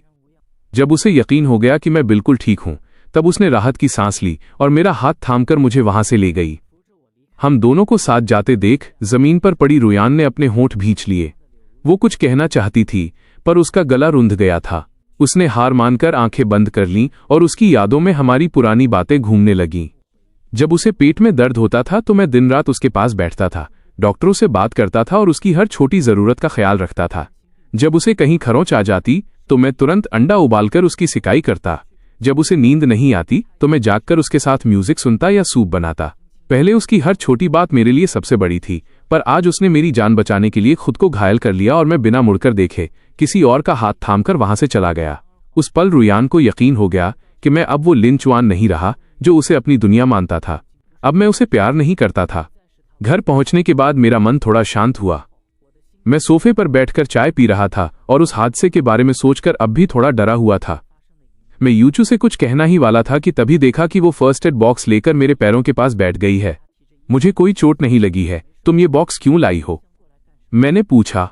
यूचू ने कुछ नहीं कहा, बस चुपचाप मेरी एड़ी की तरफ इशारा किया। मैंने देखा तो पता चला कि कांच के एक टुकड़े से वहां एक छोटी सी खरोंच आ गई थी और थोड़ा खून निकल रहा था। यूचू ने रुई में अल्कोहल लगाया और बोली, थोड़ा दर्द हो सकता है। सच कहूं तो इतनी मामूली चोट पर मैं कभी ध्यान भी नहीं देता, इसलिए यूचू को इतना फिक्रमंद देखकर मुझे थोड़ी झिझक हुई। इतनी छोटी सी चोट तो अपने आप ठीक हो जाती है, तुम बेकार में परेशान हो रही हो। मेरे इतना कहते ही जैसे ही उसने जख्म पर अल्कोहल लगाया, मेरे मुंह से सिसकारी निकल गई।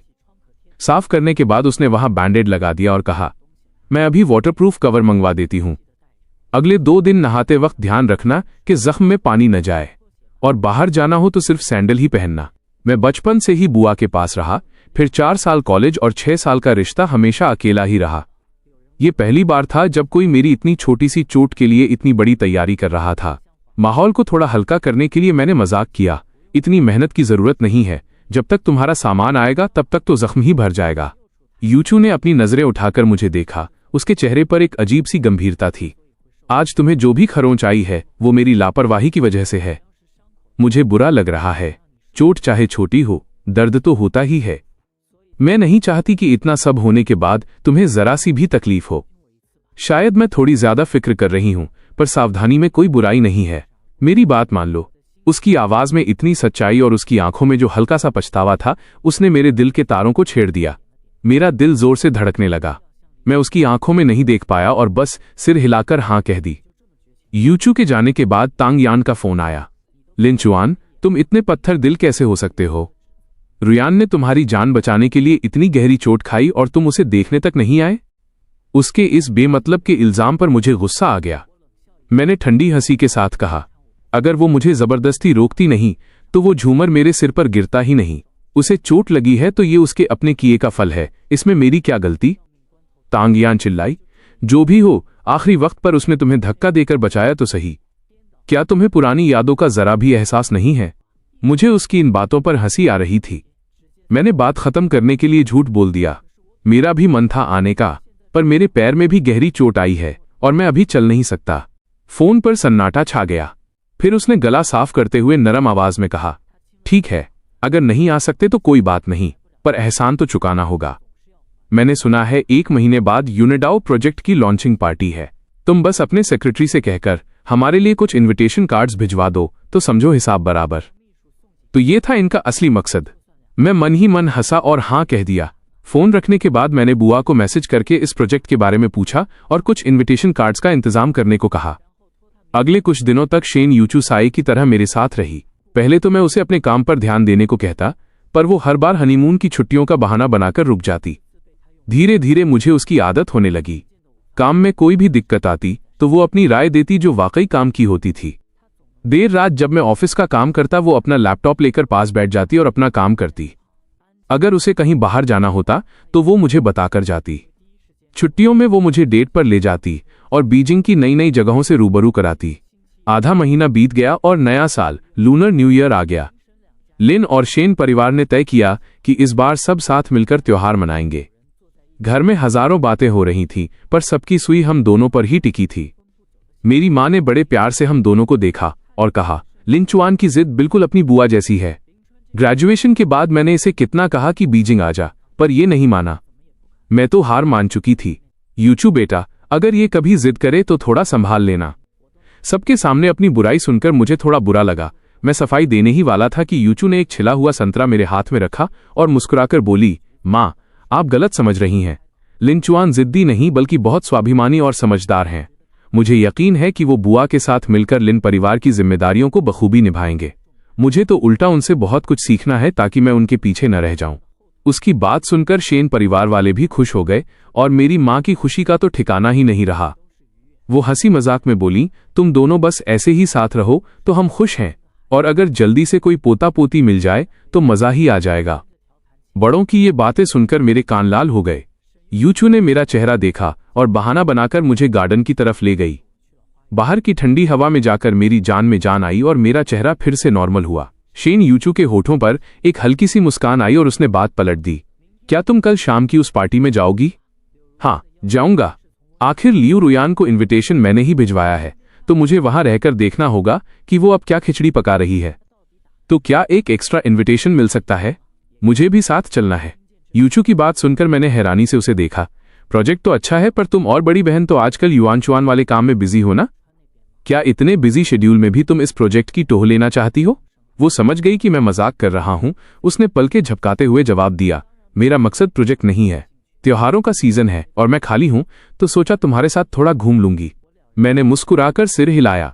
मेरे पास एक ही कार्ड बचा था, तो मैं उसे लेकर नीचे बुआ के पास गया ताकि एक और कार्ड ले सकूं। शाम के 7 बजे बीजिंग के सबसे बड़े होटल में पार्टी शुरू हुई। बुआ जैसे ही अंदर पहुंची, स्वार्थी और मौकापरस्त लोगों ने उन्हें घेर लिया। मैं उस भीड़ का हिस्सा नहीं बनना चाहता था, इसलिए यूचू का हाथ पकड़कर भीड़ से बचते हुए अंदर निकल गया। हम दोनों वहां किसी काम से नहीं बल्कि बस घूमने आए थे, तो आराम से हॉल में टहलते हुए वाइन और खाने का लुत्फ उठाने लगे। दूसरी मंजिल पर खड़ी लियू रुयान हाथ में शैंपेन का ग्लास लिए रेलिंग से टिकी थी। उसकी नजर मुझ पर पड़ी, जो यूचू के कान में कुछ फुसफुसा रहा था। इस 1 महीने में उसने खुद को बहुत समझाया था और उसे समझ आ गया था कि मैं अब उसकी पहुंच से बाहर हूं। मैं लिन खानदान का वारिस था और मेरी पत्नी शेन परिवार की बेटी रुयान जानती थी कि वो हम दोनों में से किसी से भी टक्कर नहीं ले सकती। पर हमें इतना करीब और खुश देखकर उसकी जलन फिर से जाग उठी और उसका चेहरा गुस्से से काला पड़ गया। तभी चेनजे ने भी हमें देख लिया। उसकी आंखों में लालच चमक उठा। वो शिया जियाजिया का हाथ पकड़कर नीचे की तरफ भागा। तांग यान ने भी रुयान को खींच लिया और वे चारों हमारे सामने आ खड़े हुए। शेन मिस, काफी वक्त बाद मिलना हुआ। आपकी शादी की बहुत बहुत बधाई। शुक्रिया। यूचू के इस छोटे से जवाब के बाद वहां सन्नाटा छा गया। जियाजिया कुछ बोल नहीं पाई तो उसने चेनजे को इशारा किया। चेनजे ने हाथ हिलाते हुए मुझसे कहा, लिनचुआन भाई, याद है हम 2 महीने पहले मिले थे। मिस्टर चेन, काफी वक्त हो गया। मेरी आवाज सुनकर रुयान ने हिम्मत जुटाकर सिर उठाया और मेरी ठंडी नजरों से नजरें मिलाईं। लिनचुआन, कैसे हो? सुना है उस दिन तुम्हें चोट लगी थी, अब ठीक हो? तुम्हारी मेहरबानी है, अब काफी बेहतर हूं। मेरे तंज भरे लहजे ने रुयान को अंदर तक हिला दिया। उसके चेहरे पर पछतावा साफ दिखने लगा। वो कुछ सफाई देना चाहती थी, पर यूचू ने उसे मौका नहीं दिया। मैं और लिनचुआन बुआ के साथ यहां आए हैं। जियाजिया, मुझे उम्मीद नहीं थी कि तुम यहां मिलोगी। इस कड़कड़ाती ठंड में तुम लोग शंघाई से बीजिंग किस काम से आए हो? यूचू की बात सुनते ही तांग यान ने जियाजिया को कोहनी मारी। जियाजिया ने मौका देखते ही कहा, हमें भी इस युंडाओ प्रोजेक्ट में थोड़ी दिलचस्पी थी, तो सोचा देख लें। सुना है लिनचुआन की बुआ ही इसकी हेड हैं। यूचू, क्या तुम पुरानी दोस्ती के नाते हमें उनसे मिलवा सकती हो? यूचू ने तुरंत जवाब नहीं दिया। उसने मेरी तरफ देखा जैसे मेरी मर्जी पूछ रही हो। हमने आंखों ही आंखों में इशारा किया और मैंने कहा, मदद तो करना चाहता हूं, पर आप देख ही रहे हैं कि बुआ अभी बहुत बिजी हैं, शायद अभी मिलना मुमकिन नहीं होगा। तीनों समझ गए कि मैंने साफ मना कर दिया है। वे ज्यादा बहस नहीं करना चाहते थे, इसलिए औपचारिकता निभाकर चले गए। सिर्फ लियू रुयान वहीं खड़ी रही जैसे कुछ कहना चाहती हो। मैंने उसे इग्नोर किया और यूचू को लेकर आगे बढ़ गया, पर वो किसी साए की तरह हमारे पीछे पीछे चलने लगी। पहले हॉल, फिर दूसरी मंजिल और फिर गार्डन तक। जब आसपास कोई नहीं था तो यूचू मुड़ी और शांत आवाज में बोली, मिस लियू, आप काफी देर से मेरा और मेरे पति का पीछा कर रही हैं, क्या कुछ कहना है?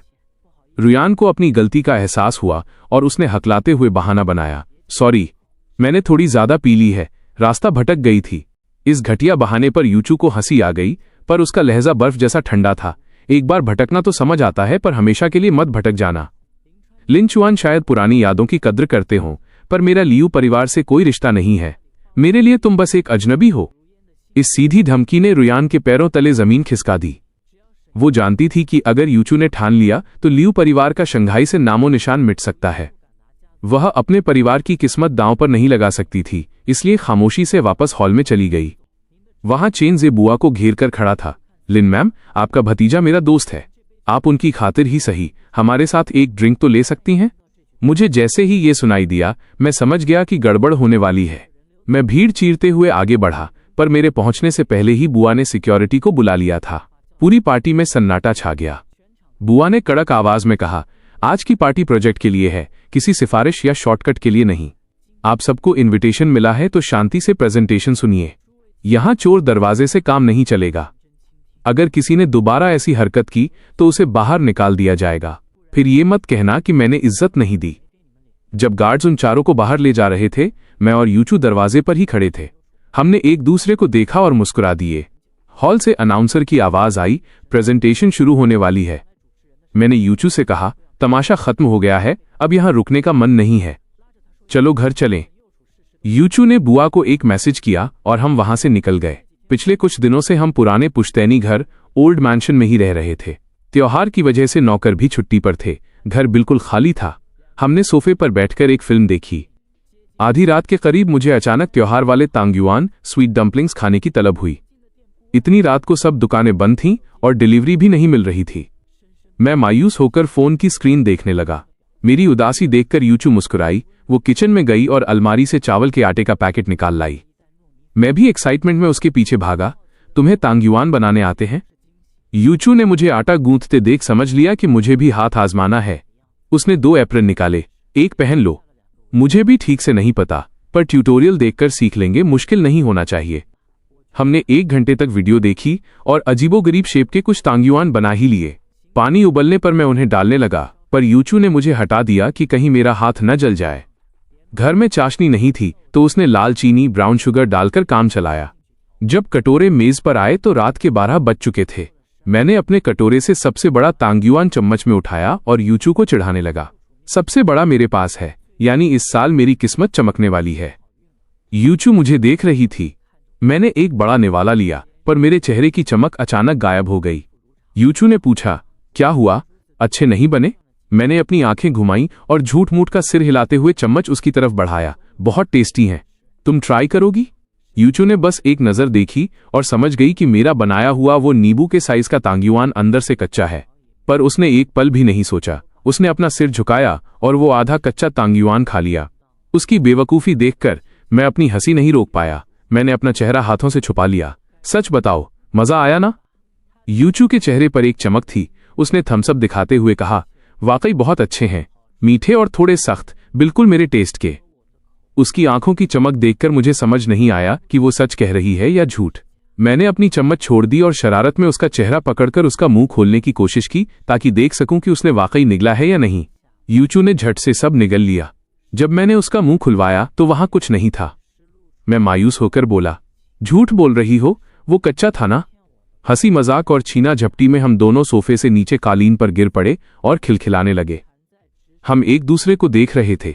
हमारी सांसें आपस में उलझ रही थीं। लिविंग रूम में बस फिल्म के अंत का संगीत गूंज रहा था और खिड़की के बाहर पटाखों की रुक रुक कर आती आवाजें थीं। मैंने पहले खुद को संभाला और हड़बड़ाहट में कालीन से उठने की कोशिश की, पर शेन यूचू ने धीरे से मेरी कलाई पकड़ ली। उसकी उंगलियां कोमल और गर्म थीं, बिल्कुल उसके व्यक्तित्व की तरह शांत और शालीन, जो अनजाने में ही मेरे दिल के सबसे कोमल कोने में जगह बना लेती थीं। लिन चुआन, उसने पहले चुप्पी तोड़ी। उसकी आवाज बहुत धीमी थी, पर हर शब्द साफ था।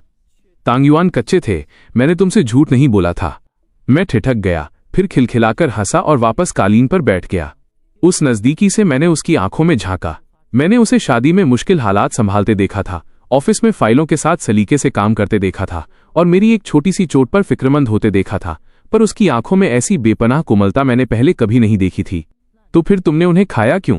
क्योंकि वो तुमने दिए थे, यूचू ने बड़ी सादगी से कहा और हाथ बढ़ाकर धीरे से मेरा चेहरा थामा। सच तो यह है कि मैं तुम्हें पसंद करती हूं, और जितना तुम जानते हो उससे कहीं पहले से। उसने आगे कहा, बहुत सालों पहले से। मेरी हरकतें अचानक थम गईं। मेरी आंखों की मुस्कान अभी गायब नहीं हुई थी, पर अब उनमें हैरानी भर गई थी। मुझे हमेशा लगता रहा कि ये शादी परिवारों की पसंद और बराबरी का मामला थी। मैंने कभी नहीं सोचा था कि इस जल्दबाजी में हुई शादी के पीछे करीब 10 साल पुराना कोई राज छिपा होगा। शेन यूचू ने मेरी हैरानी देखी और मुस्कुरा दी। वह अपने दिल में बरसों से दबाकर रखा वो राज उस इंसान को सुनाने लगी जिसका उसने बहुत इंतजार किया था। जब तुम 18 साल के थे, तुम्हारी बुआ शादी करने के लिए देश वापस आई थीं। मैं अपने परिवार के साथ उस दावत में गई थी। उस दिन पूरा हॉल मेहमानों से भरा था। बीजिंग के बड़े बड़े लोग लिन परिवार से मेल जोल बढ़ाने में लगे थे।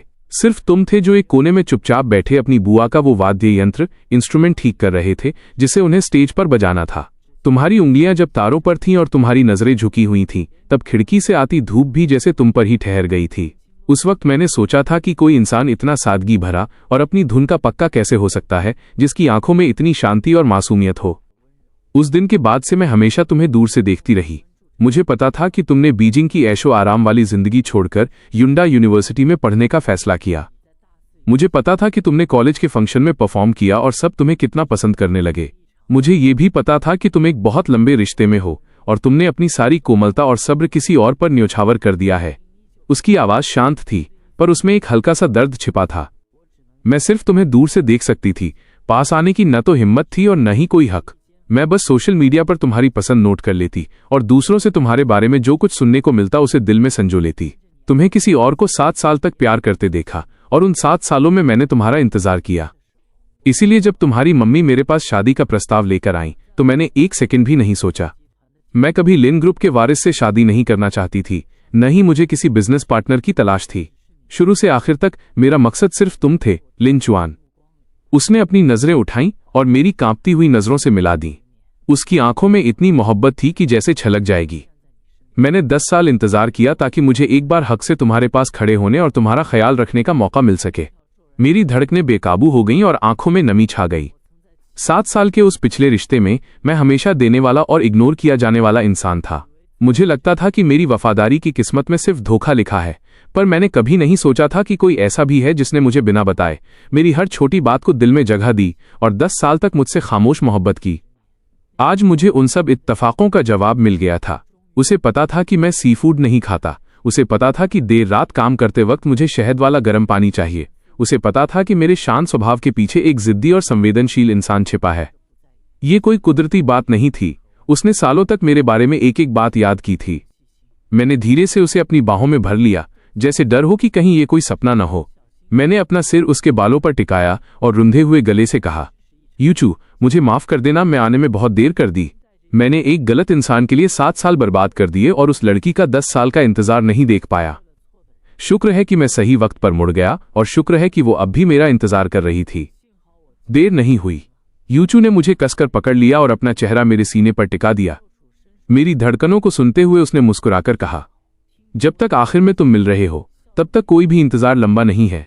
खिड़की के बाहर पटाखे गूंज उठे और उनकी रोशनी कांच के साथ साथ हम दोनों की आंखों में भी चमकने लगी। उस रात हमने बिजनेस डील या किसी दिखावे की बात नहीं की। हमने बस सोफे पर बैठकर वो आधे कच्चे तांग्युआन खाए और उन सालों की बातें की जो हमने एक दूसरे के बिना गुजार दिए थे।